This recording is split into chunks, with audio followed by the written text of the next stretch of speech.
Hello students, मैं आफाक अहमद। विज्ञान कक्षा 10वीं की क्लासेस हम लोग देख रहे थे। हम लोगों का अध्याय 3 धातु एवं अधातु चल रहा था।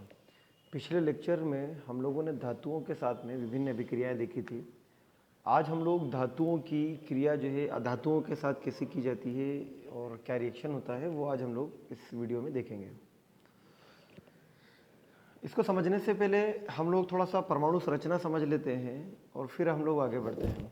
परमाणु संरचना कुछ इस तरह की होती है कि परमाणु हम लोगों ने जो देखा था कि सबसे सूक्ष्मतम जो कण होता है वो कण इन 3 चीज़ों से मिलकर बना होता है।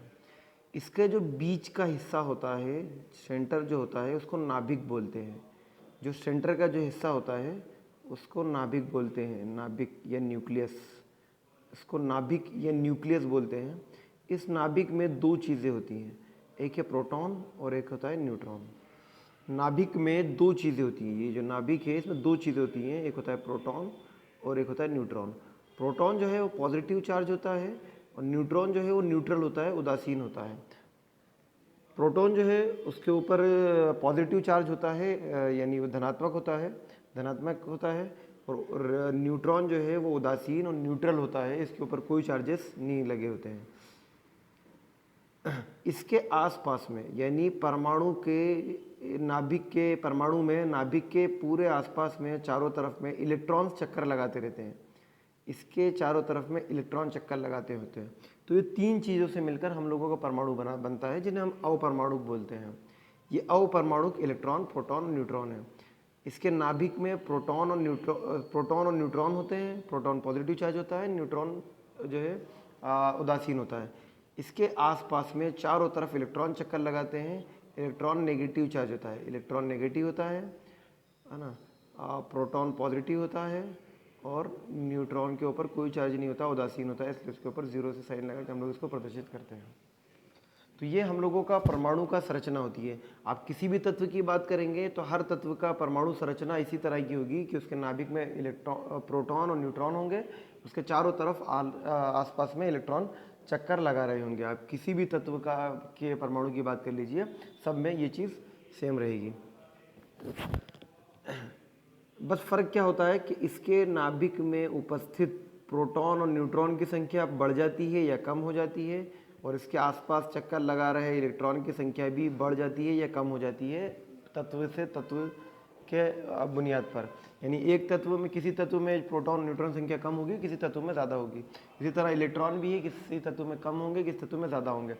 एक मोटी मोटी बात समझिए, एकदम एग्जैक्ट राइट तो नहीं है ये बात, एकदम सही तो नहीं है, लेकिन फिर भी एक मोटी मोटी एक बात समझ लीजिए कि किसी भी तत्व के नाभिक में जितने इलेक्ट्रॉन होते हैं उतने ही प्रोटॉन होते हैं और उतने ही न्यूट्रॉन होते हैं।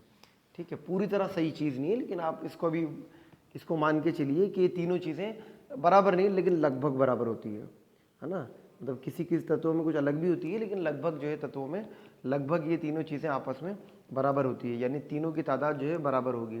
ठीक है, जितने इलेक्ट्रॉन होंगे उतने ही प्रोटॉन होंगे, यानी किसी भी तत्व में जितना पॉजिटिव चार्ज है धनायन है और उतना ही ऋणायन भी है, यानी धनायन और ऋणायन दोनों ख़त्म होकर और जो है तत्व जो है हमारा उदासीन जो है बिहेव करता है।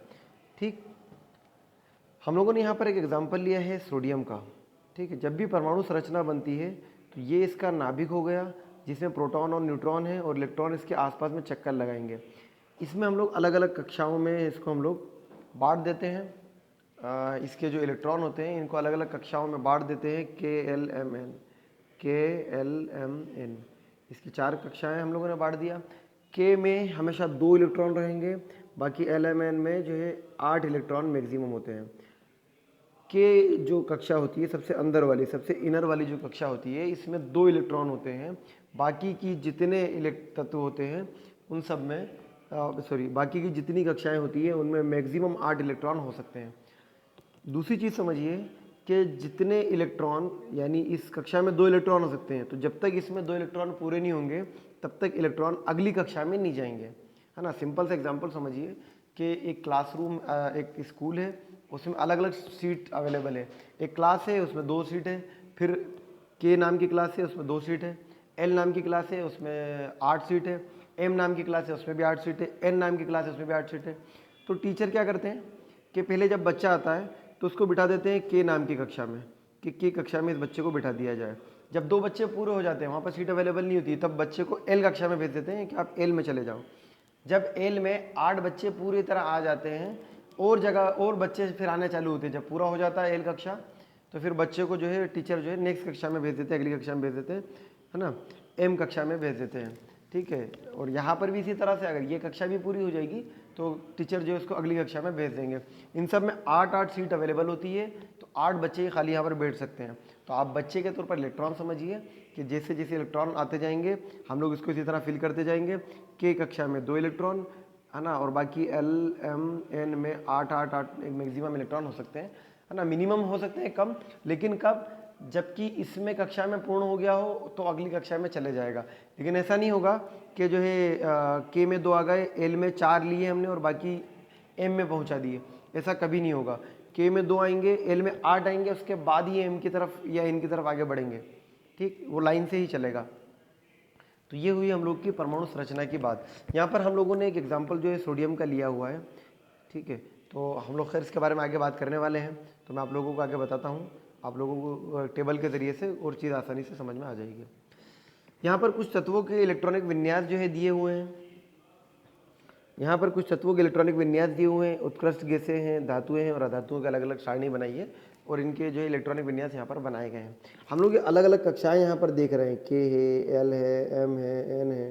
ठीक है, पहले जैसे उत्कृष्ट गैस की बात करें, हीलियम है, तो हीलियम में 2 परमाणु, हीलियम के परमाणु संख्या 2 होती है। हम लोग लाइन से देखें, हाइड्रोजन, हीलियम, लिथियम, है ना, बेरिलियम, है ना, बोरॉन, कार्बन, नाइट्रोजन, ऑक्सीजन, है ना, फ्लोरीन, नियॉन, सोडियम, मैग्नीशियम। इस तरह अगर हम लाइन से इसको याद कर लें, जो हा, ही, ली, बे, बा, का, ना, ओ, फनी, इस तरह से हम लोग याद करते हैं, तो आप लोग को ईजी हो जाएगा याद करना और आप लोग को उसके परमाणु संख्या पता लग जाएगी।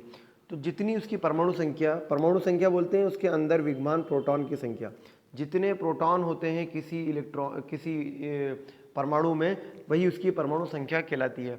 और चूंकि मैं एक बार बात बता चुका हूँ कि जितने प्रोटॉन होते हैं लगभग उतने ही इलेक्ट्रॉन, उतने ही न्यूट्रॉन होते हैं। तो हम लोग मान लेते हैं कि अगर इसमें इसकी परमाणु संख्या 2 है, मतलब इसमें इलेक्ट्रॉन भी 2 ही हैं, मतलब इसमें इलेक्ट्रॉन भी 2 ही है, इसकी परमाणु संख्या 2 है, मतलब इसमें इलेक्ट्रॉन भी 2 हैं। तो पहले इलेक्ट्रॉन कहाँ जाएंगे, हम लोग उत्कृष्ट गैस हीलियम की बात कर रहे हैं, तो ये नाभिक मैंने बनाया,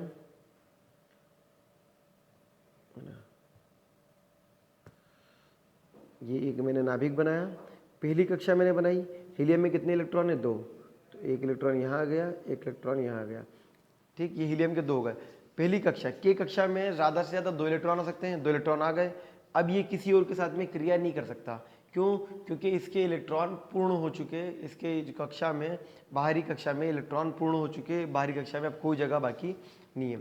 इसी तरह नियॉन की बात करें, नियॉन 10वें नंबर पर आता है ना, नियॉन का परमाणु संख्या 10 है। ठीक, नियॉन का परमाणु संख्या 10 है, यानी इसमें इलेक्ट्रॉन कितने होंगे, 10 इलेक्ट्रॉन इसमें होंगे।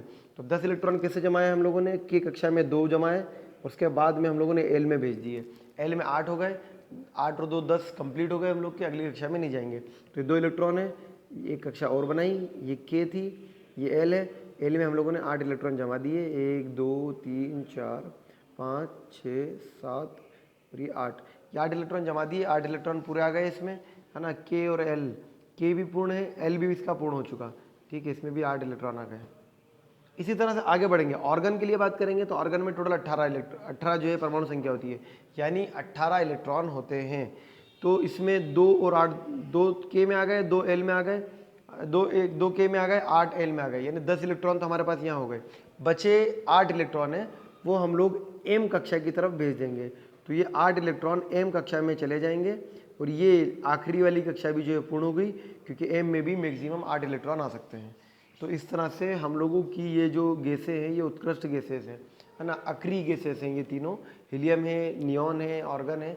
ये किसी और के साथ में क्रिया नहीं करेंगी, क्यों, क्योंकि इनके आखिरी कोश में, अंतिम जो कक्षाएं हैं इनकी बाह्यतम कोश, सबसे बाहरी जो कक्षाएं हैं, आउटर मोस्ट को जो क्लास है इसकी, उसमें जो है इलेक्ट्रॉन की संख्या पूर्ण है, उसमें ना इलेक्ट्रॉन आ सकते हैं ना इलेक्ट्रॉन यहाँ से जा सकते हैं। ठीक, आगे बात करते हैं धातुओं में। एक एग्जांपल जो है हम लोग को सोडियम का दिया हुआ है। ठीक है, सोडियम है, मैग्नीशियम है, एल्यूमिनियम है, पोटेशियम है ना, कैल्शियम है। तो ये अलग अलग चीज़ें हम लोग को दी हुई है। तो मैं जैसे बात करता हूँ कैल्शियम की, कैल्शियम में टोटल 20 इलेक्ट्रॉन होते हैं। 20 इलेक्ट्रॉन किस तरह जमा है कि यहाँ हम लोग टेबल पे इस तरफ भी देखते जाएँ और इधर भी देखते जाएँ। मैंने एक नाभिक बनाया और पहली कक्षा बनाई। सबसे पहली कक्षा में हम लोग को पता है कि 2 मैक्सिमम इलेक्ट्रॉन इसमें आ सकते हैं, तो हमने इसमें 2 इलेक्ट्रॉन रख दिए। ठीक है, कैल्शियम की बात कर रहे हैं, ये 2 इलेक्ट्रॉन रख दिए, है ना। टोटल 20 थे, 2 चले गए, बचे कितने, 18 इलेक्ट्रॉन बचे। अगली कक्षा में हम लोगों ने फिर इलेक्ट्रॉन डाल दिए, कितने आ जाएंगे, 18 इलेक्ट्रॉन हमारे पास, 8 आराम से रख सकते हैं हम लोग। तो इस कक्षा को भी मैं पूर्ण कर देता हूँ, 8 इलेक्ट्रॉन यहाँ पर भी हमारे पास में आ गए। ठीक है, तो ये 8 इलेक्ट्रॉन यहाँ पर भी हमारे पास में आ गए, के और एल, है ना। अब बच्चे कितने, 8 और 2 10 इलेक्ट्रॉन तो हम लोग रख चुके हैं, के में 2, एल में 8, 10 इलेक्ट्रॉन रख चुके हैं। अब बच्चे हमारे पास में कितने इलेक्ट्रॉन, 20 थे, 20 में से 10 रखा चुके, अब बच्चे 10, तो 10 इलेक्ट्रॉन है। अगली कक्षा भी पूर्ण हो जाएगी, क्योंकि अगली कक्षा में भी मैक्सिमम 8 इलेक्ट्रॉन आ सकते हैं, 8 से ज़्यादा इलेक्ट्रॉन इसमें भी नहीं आ सकते। तो हम लोगों ने इस कक्षा में भी, एम कक्षा में भी 8 इलेक्ट्रॉन रख दिए। ये एम कक्षा में हम लोगों ने 8 इलेक्ट्रॉन रख दिए। ठीक, तो ये 8 और 8 16 और 2 10, 8 और 8 16 और 2 18, है ना। 18 जो है इलेक्ट्रॉन्स हम लोग यहाँ पर पुट कर चुके हैं। अब बच्चे हमारे पास में खाली 2 इलेक्ट्रॉन है, तो हम लोग अगली कक्षा लेंगे, एन और एन में हम लोग जो है इलेक्ट्रॉन्स रख देंगे। तो ये 2 इलेक्ट्रॉन बचे थे हमारे पास, 2 इलेक्ट्रॉन हम लोगों ने रख दिए।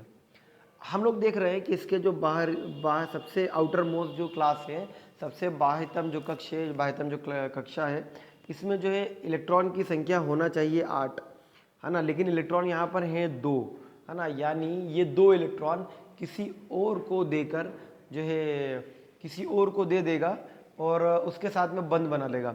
सिंपल सा एग्जांपल दोस्ती वाला आप लीजिए कि एक दोस्त है ना, इसके पास में 2 इलेक्ट्रॉन एक्स्ट्रा हैं। एक दोस्त है, उसको 1 या 2 इलेक्ट्रॉन की ज़रूरत है ना। तो एक बंदा, इसके पास में 2 इलेक्ट्रॉन है, दूसरा है उसके पास में कुछ 1-2 इलेक्ट्रॉन की ज़रूरत है। तो उसने इससे इलेक्ट्रॉन बोरो कर लिए, इससे ले लिए कि तुझे मुझे इलेक्ट्रॉन दे दे, है ना, मुझे ज़रूरत है। तो इसने इलेक्ट्रॉन एक्स्ट्रा थे, इसने उसको दे दिए इलेक्ट्रॉन। उसके भी बाह्यतम कक्ष पूर्ण हो गया, उसका भी काम हो गया, इसका भी बाह्यतम कक्ष पूर्ण रह गया, इसका भी काम हो गया। अब इन दोनों के बीच में एक अच्छी दोस्ती बन गई। ये दोस्ती को हम लोग यौगिक बोलते हैं, है ना। ये दोनों तत्वों के बीच में दोस्ती हो गई, वो दोस्ती यौगिक बोल दीजिए कि वो तत्व 2 आपस में मिले तो वो एक यौगिक का उन्होंने निर्माण किया। ठीक, तो ये चीज़ आई होप आप लोग को समझ में आ गई होगी। आगे बढ़ते हैं। हम लोग यहाँ पर एक एग्जाम्पल यहाँ पर लिया हुआ है सोडियम और क्लोरीन का। ठीक है, सोडियम की बात हम लोगों ने अभी देखी कि सोडियम के बाह्यतम कक्ष में सोडियम में टोटल जो है सोडियम में टोटल 11 इलेक्ट्रॉन होते हैं। यहाँ पर आपको दिया हुआ है सोडियम में टोटल 11 इलेक्ट्रॉन होते हैं। तो 2 अंदर वाली कक्षा में रखा, 8 बाहर वाली कक्षा में, और बच गया हम लोग का 1 इलेक्ट्रॉन, वो सबसे आउटर मोस्ट कक्षा में हम लोगों ने रख दिया। अब सबसे बाहरी कक्षा में 1 इलेक्ट्रॉन हमारे पास में फ्री घूम रहा है ना, मतलब वो किसी से अटैच नहीं है, फ्री घूम रहा है। तो हम लोग उस इलेक्ट्रॉन को किसी और को देकर किसी से दोस्ती कर सकते हैं, साझा करके उससे यौगिक बना सकते हैं हम लोग। ठीक है, तो हम लोग यही करेंगे कि सोडियम का ये इलेक्ट्रॉन किसी और को दे देंगे। तो जब इसका एक्स्ट्रा इलेक्ट्रॉन जब हम किसी को दे देते हैं, यहाँ पर आप देख सकते हैं कि ये इसके पास में सोडियम था, इसमें 2,8,1 का जो है रिएक्शन बन रही थी। हम लोगों ने इसका 1 इलेक्ट्रॉन बाहर निकाल दिया, तो 1 इलेक्ट्रॉन निकल गया, अब बचा क्या हमारे पास 2,8। ठीक है, इसको हम लोग सोडियम के ऊपर पॉजिटिव चार्ज लगा हुआ है, सोडियम के ऊपर जब ये इलेक्ट्रॉन दे देगा तो सोडियम के ऊपर पॉजिटिव चार्ज लग जाएगा। क्यों लग जाएगा, हमने भी बात करी कि इलेक्ट्रॉन की संख्या और प्रोटॉन की संख्या, इलेक्ट्रॉन की संख्या और प्रोटॉन की संख्या बराबर होती है। इलेक्ट्रॉन की संख्या और प्रोटॉन की संख्या बराबर होती है, इलेक्ट्रॉन नेगेटिव होता है, प्रोटॉन पॉजिटिव होता है। जब दोनों चीज़ें बराबर होती हैं, मतलब 11 इलेक्ट्रॉन थे सोडियम में, 11 प्रोटॉन थे, तो दोनों जितने पॉजिटिव चार्ज है उतने ही नेगेटिव चार्ज है, जितने धनायन है उतने ही ऋणायन है। जब दोनों बराबर हैं तो फिर हमारा जो भी तत्व है वो उदासीन तत्व के तौर पर जो है कार्य करेगा, है ना। वो उदासीन होगा, ना नेगेटिव होगा ना पॉजिटिव होगा। लेकिन जब सोडियम ने 1 इलेक्ट्रॉन दे दिया, जब सोडियम ने 1 इलेक्ट्रॉन दे दिया तो उसके पास में इलेक्ट्रॉन की संख्या कम बची, इलेक्ट्रॉन की संख्या बची 10, लेकिन प्रोटॉन की संख्या तो अब भी 11 है। इलेक्ट्रॉन की संख्या 10 बची, प्रोटॉन की संख्या 11 बची, तो कौन सी संख्या ज़्यादा है, पॉजिटिव। जब पॉजिटिव चार्ज ज़्यादा है तो फिर उस तत्व पर साइन कौन सा लगेगा, प्लस का। क्यों, क्योंकि प्रोटॉन ज़्यादा है, पॉजिटिव चार्ज ज़्यादा है। तो जब धनायन ज़्यादा है तो उसके ऊपर चार्ज भी धनायन लगेगा, इसलिए हमने सोडियम के ऊपर धनात्मक चार्ज लगाया। जितने ज़्यादा इलेक्ट्रॉन हम लोग यहाँ से निकालेंगे, जितने ज़्यादा इलेक्ट्रॉन किसी और को देंगे, उतने यहाँ पर पॉजिटिव चार्ज लगेंगे। हो सकता है हम 4 इलेक्ट्रॉन दें, खैर सोडियम से तो एक ही निकलेगा, कोई और तत्व की अगर हम लोग बात करें, जैसे यहाँ पर और दिए हुए हैं फास्फोरस में, जैसे यहाँ पर दिए हुए हैं कि एल्यूमिनियम है, एल्यूमिनियम 3 जो है इलेक्ट्रॉन भेज सकता है ना, या फिर सोडियम 1 दे रहा है, मैग्नीशियम 2 दे सकता है। तो मैग्नीशियम जब 2 देगा तो हम लोग इसको Mg है ना 2+ का लगाएंगे, क्योंकि यहाँ 2+ हो गए, ये 2 इलेक्ट्रॉन दे देगा। जब ये 2 इलेक्ट्रॉन दे देगा तो इसमें 2 प्रोटॉन की संख्या ज़्यादा होगी, इसलिए इसके ऊपर 2 डबल धनात्मक चार्ज है इसके ऊपर। ठीक, तो हम लोग सोडियम और क्लोरीन की क्रिया करा कर बात करते हैं। सोडियम और क्लोरीन को हम लोगों को क्रिया कराना है, तो सोडियम के बाह्यतम कक्ष में 1 इलेक्ट्रॉन फ्री घूम रहा है, सोडियम के बाह्यतम कक्ष में 1 इलेक्ट्रॉन फ्री घूम रहा है, 1 इलेक्ट्रॉन फ्री है, ये किसी को दे सकता है। वहीं हम लोग क्लोरीन की बात करें, सबसे लास्ट में देखिए यहाँ पर, वहीं पर हम लोग क्लोरीन की बात करें तो क्लोरीन के बाह्यतम कक्ष में 7 इलेक्ट्रॉन है, होना चाहिए 8। इसका अष्टक पूर्ण होने के लिए इसमें 8 इलेक्ट्रॉन होना चाहिए क्लोरीन में, लेकिन है 7। तो 8 पूर्ण करने के लिए क्या करेगा, 1 इलेक्ट्रॉन किसी से ले लेगा। तो सोडियम ने जो 1 इलेक्ट्रॉन त्यागा, सोडियम ने जो 1 इलेक्ट्रॉन का त्याग करा वो क्लोरीन ने ले लिया, वो 1 इलेक्ट्रॉन क्लोरीन ने ले लिया। जैसे ही क्लोरीन ने वो लिया, वो नेगेटिव चार्ज हो गया। क्योंकि जब इलेक्ट्रॉन और प्रोटॉन की संख्या बराबर थी तब कोई चार्ज नहीं था, लेकिन जैसे ही इसमें इलेक्ट्रॉन की संख्या ज़्यादा हुई, प्रोटॉन की संख्या कम हो गई, है ना। इलेक्ट्रॉन जो है प्रोटॉन जो है इसमें 17 हैं, 17 प्रोटॉन थे, 17 इलेक्ट्रॉन थे, 1 इलेक्ट्रॉन और आ गया, 18 इलेक्ट्रॉन हो गए। और लेकिन प्रोटॉन कितने बचे, 17 ही बचे। इलेक्ट्रॉन कितने हो गए, 18 हो गए, एक ज़्यादा हो गया। जब एक ज़्यादा हो गया तो फिर इसके ऊपर कौन सा चार्ज लगेगा, इलेक्ट्रॉन वाला नेगेटिव चार्ज लगेगा। ठीक है, तो सोडियम हम लोग का इलेक्ट्रॉन त्याग कर पॉजिटिव हो गया, क्लोरीन जो है इलेक्ट्रॉन त्याग कर नेगेटिव हो गया। इसके ऊपर 1 धनायन है, इसके ऊपर 1 ऋण आयन है, तो दोनों आपस में नॉर्मली मिल सकते हैं, NaCl बना ही देंगे। NaCl सोडियम क्लोराइड, खाने का नमक जो हम लोग घर पे इस्तेमाल करते हैं, वो नमक इसके ज़रिए से बनता है। इसमें सोडियम धनात्मक है और क्लोरीन ऋणात्मक है।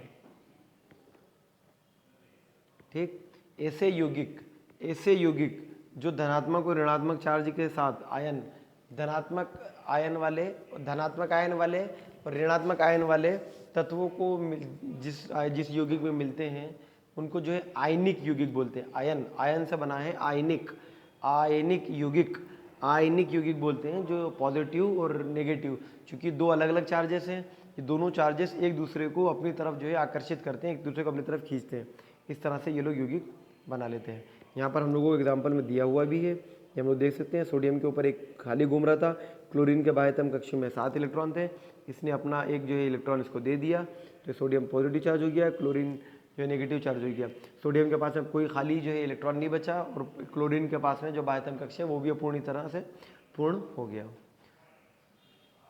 ठीक है, आई होप समझ में आ गया होगा। इसी तरह से हम लोग मैग्नीशियम और क्लोरीन की क्रिया करा के एक बार देखते हैं, तो आप लोगों को शायद ज़्यादा आसानी से समझ में आ जाएगा। मैग्नीशियम की बात करें तो ये रहा हम लोगों का मैग्नीशियम, ये मैग्नीशियम। ठीक है, मैग्नीशियम के टोटल इलेक्ट्रॉन जो है 12 हैं। मैग्नीशियम में टोटल इलेक्ट्रॉन 12 हैं। उसको जब हमने जमाया तो अंदर वाली कक्षा में 2 इलेक्ट्रॉन आए, बाहर वाली कक्षा में 8 बचे। 2 इलेक्ट्रॉन वो सबसे बाह्यतम कक्ष में आ गए, यानी मैग्नीशियम में पहले वाले में 2 इलेक्ट्रॉन रखे, दूसरे वाले में 8 इलेक्ट्रॉन रखे, 8 और 2 10 बचे 2, 12 इलेक्ट्रॉन होना चाहिए टोटल। तो 2 इलेक्ट्रॉन हम लोगों ने Kl और M, 2 तत्व रख दिए हम लोगों ने M वाली कक्षा में। M वाली कक्षा में इसके 2 इलेक्ट्रॉन आ गए, यानी इसका क्या बन गया 2,8,2। ठीक है, इसके पास में बाहर सबसे आउटर मोस्ट में होना 8 चाहिए, लेकिन 2 इलेक्ट्रॉन है, तो 2 इलेक्ट्रॉन जो है मुक्त घूम रहा है, फ्री घूम रहा है। उन 2 इलेक्ट्रॉन को हम लोग किसी को दे सकते हैं। जैसे ही हम लोग इसको किसी को देंगे तो मैग्नीशियम के ऊपर 2 पॉजिटिव चार्ज लग जाएंगे, मैग्नीशियम के ऊपर 2 पॉजिटिव चार्ज लग जाएंगे, है ना। क्लोरीन की बात करते हैं, इसके पास में 2 इलेक्ट्रॉन थे, तो हम लोगों ने क्या काम करा, क्लोरीन को 2 डबल लिया, क्लोरीन को डबल क्लोरीन लिया हमने। एक क्लोरीन ने एक, चूंकि क्लोरीन के पास में बाह्यतम कक्ष में 7 इलेक्ट्रॉन होते हैं, ये लास्ट में सबसे बाह्यतम कक्ष में क्लोरीन में 7 इलेक्ट्रॉन हो सकते हैं। तो इसमें से हमने जो 2 इलेक्ट्रॉन त्यागे, जो 2 इलेक्ट्रॉन हमने दिए, 2 इलेक्ट्रॉन जो दिए, तो 1 इलेक्ट्रॉन एक क्लोरीन ने ले लिया और दूसरा इलेक्ट्रॉन दूसरे क्लोरीन ने ले लिया, यानी मैग्नीशियम का एक परमाणु क्लोरीन के 2 परमाणु से रिएक्शन करेगा, तो हम लोगों का आयनिक यौगिक क्या बन जाएगा, MgCl2, MgCl2, मैग्नीशियम का 1 परमाणु, क्लोरीन के 2 परमाणु आपस में मिले, ठीक है, क्योंकि मैग्नीशियम के ऊपर 2 धनात्मक चार्ज थे, क्लोरीन के ऊपर 1 ऋणात्मक चार्ज होता है। जब ये दोनों आपस में, मतलब एक मैग्नीशियम ने 2 क्लोरीन को अपनी तरफ खींचा और उनसे जो है रिएक्शन कर लिया, ठीक है। ये आपकी बुक में इस तरह से आपको कुछ रिएक्शन बताई गई है, आपको इससे आसानी समझ में आ जाएगा। मैग्नीशियम के पास में 2 इलेक्ट्रॉन एक्स्ट्रा थे, है ना, तो एक इसने एक इस क्लोरीन को दे दिया, एक इस क्लोरीन को दे दिया, तो ये इस तरह से MgCl2 बन गया। ये 2 क्लोरीन है, इसलिए MgCl2 मैग्नीशियम क्लोराइड लवण का जो है यहाँ पर निर्माण हुआ। तो ऐसे तत्व, ऐसे यौगिक जो आयन के द्वारा बनते हैं, जो 2 अलग अलग आयनों के, जो 2 अलग अलग आयनों के, आयन वाले तत्व आपस में मिलकर बनाते हैं, उनको आयनिक यौगिक कहते हैं। ठीक है, यहाँ तक आई होप आप लोग को समझ में आ गया होगा, बहुत इंपॉर्टेंट चीज़ है। ठीक, इसके आगे कुछ चीज़ें समझ लेते हैं कि आयनिक यौगिकों के भौतिक गुणधर्म क्या होते हैं। देखिए, पहला है भौतिक गुणधर्म। आयनिक यौगिकों को पहला है भौतिक गुणधर्म। भौतिक गुणधर्म की बात करें तो चूंकि है ना, ये एक पॉजिटिव चार्ज और नेगेटिव चार्ज से मिलकर बना होता है ना। यानी मैग्नीशियम या फिर सिंपल हम लोग एग्जांपल लें, सोडियम के पास में पॉजिटिव था, क्लोरीन के पास में नेगेटिव था। इन दोनों ने, इसने अपना इलेक्ट्रॉन त्याग कर इसको दिया और इसने इलेक्ट्रॉन खींच करा, तो इन दोनों के बीच में एक इलेक्ट्रॉन साझा हो गया। ठीक है, इन दोनों के बीच में एक इलेक्ट्रॉन साझा हो गया। जब ये 2 अलग अलग, मतलब धनात्मक और ऋणात्मक आयन, 2 अलग अलग आयन आपस में मिले, तो इनके बीच का आकर्षण बल मजबूत हो जाता है, इनके बीच में बाउंडेशन मजबूत हो जाती है, ये दोनों एक दूसरे को अच्छे से मजबूती से पकड़ लेते हैं। इसलिए ये तत्व जो है ठोस होते हैं, सॉलिड हो जाते हैं। ठीक है, ये तत्व ठोस होते हैं और अच्छे कठोर होते हैं। ठीक है, लेकिन अक्सर ये जो है सामान्यतः भंगुर होते हैं। मतलब इनके ऊपर अगर हम लोग थोड़ा प्रेशर डालेंगे तो ये फैलने की बजाय, चादर बनने या इसको तार बनने की बजाय, ये जो है बिखर जाएंगे, टुकड़े टुकड़े हो जाएंगे। ठीक है, ये अलग अलग टुकड़ों में टूट जाएंगे, तो ये भंगुर हो जाते हैं। ठोस तो होते हैं लेकिन भंगुर हो जाते हैं। आप नमक या इस तरह की कोई चीज़ देख सकते हैं उसके एग्जाम्पल के तौर पर। दूसरी चीज़ है उनका गलनांक और क्वथनांक। तो आयनिक यौगिक जो होते हैं उनके गलनांक और क्वथनांक जो है वो अधिक होते हैं। क्यों? क्योंकि उन आयनिक यौगिकों के बीच का जो अंतर, जो बॉन्ड होता है, जो आपसी जो बंध होता है, जिनके ज़रिए से वो दोस्ती करते हैं, जिनके ज़रिए से वो यौगिक बनाते हैं, तो वो आपस में बहुत ज़्यादा मजबूत बंध होता है, जो हम लोग ऊपर बात कर चुके हैं। वो जो बाउंडेशन होता है उनके बीच में, जो बंद होता है, वो मजबूत बंद होता है। इस मजबूत बंद को तोड़ने के लिए, यानी जितना ज़्यादा अधिक मजबूत बंद होगा, उसको तोड़ने के लिए उतने ही अधिक ऊष्मा की आवश्यकता हम लोगों को पड़ेगी। मतलब समझ में आ सकता है कि इसका जो गलनांक होगा और जो क्वथनांक होगा, ये दोनों इसका उच्च होगा। जल्दी से ना गलेंगे और ना ही ये जल्दी से भाप बनेंगे। तो इनके गलनांक और क्वथनांक, आयनिक यौगिकों के गलनांक और क्वथनांक जो है ये उच्च होते हैं। बहुत अधिक ताप पर ये गलेंगे या जो है वाष्प में परिवर्तित होंगे। तीसरी चीज़ है घुलनशीलता। तो ये आयनिक यौगिक जो हैं ये जल में तो देखो घुल जाते हैं, लेकिन केरोसिन, पेट्रोल या इस तरह के जो दूसरे जो विलायक होते हैं उसमें मिलते नहीं है, घुलते नहीं है। ठीक है, तो ये पानी में तो घुल जाएंगे, लेकिन दूसरी कोई चीज़ में अगर हम लोग घुलना कोशिश करेंगे इसको, तो ये दूसरी कोई तत्व में या दूसरे कोई पदार्थ में घुलेगा नहीं। विद्युत चालकता की बात करें तो विद्युत चालकता, आगे हम लोग इसके बारे में डिटेल बहुत ज़्यादा पढ़ेंगे, लेकिन ये समझ लीजिए कि विद्युत चालकता में जो है आयन जो है वो एक जगह से दूसरी जगह, आवेश जो होता है वो एक जगह से दूसरी जगह जाता है, तब जाकर जो है विद्युत चलती है। ये विद्युत जो है एक जगह से दूसरी जगह जाती है। ठीक है, अब जब ऐसा मामला होता है तो गलित अवस्था में, यानी जब आयनिक यौगिक जो भी होता है ये जब गला हुआ होता है, लिक्विड फॉर्म में होता है, तरल जब होता है, तब तो इनके बीच में जो है मतलब ये तब तो विद्युत का चालक होता है। लेकिन जब ये सॉलिड होता है तब इनके बीच में आयन जो है स्वतंत्रता पूर्वक गमन नहीं कर पाते हैं, एक जगह से दूसरी जगह नहीं जा पाते हैं। ठीक है, इसलिए जो है ये लोग जो है सॉलिड, ठोस अवस्था में ये विद्युत के अच्छे कुचालक नहीं होते हैं। लेकिन ये गलित अवस्था में जब गले हुए होते हैं तब ये गलित अवस्था में विद्युत के अच्छे चालक होते हैं। तो ये था आयनिक यौगिकों के गुणधर्म जो हम लोग सीख चुके हैं। तो आज की वीडियो में हम लोगों ने इलेक्ट्रॉन की संरचना परमाणु की संरचना भी हम लोगों ने पढ़ी, फिर परमाणु से यौगिक बनाना भी हम लोगों ने पढ़ा, उसके जो है कक्षाएँ भी पढ़ी, इलेक्ट्रॉन वितरण जिसको बोलते हैं, इलेक्ट्रॉनिक विन्यास भी हम लोगों ने पढ़ा, और फिर आखिर में जो आयनिक यौगिक हम लोगों ने बनाया उन आयनिक यौगिकों के गुणधर्म भी हम लोगों ने सीखे। तो आई होप आज का वीडियो आपको समझ में आया होगा, आपने इससे जो है सीखा होगा। और आप लोगों को अगर इसमें कोई डाउट है, कुछ चीज़ समझ में नहीं आई है या कुछ भी इशू है आप लोगों को, तो आप जो है कमेंट बॉक्स में कमेंट करके मुझसे पूछ सकते हैं, मैं आप लोगों का आंसर करने की कोशिश करूँगा।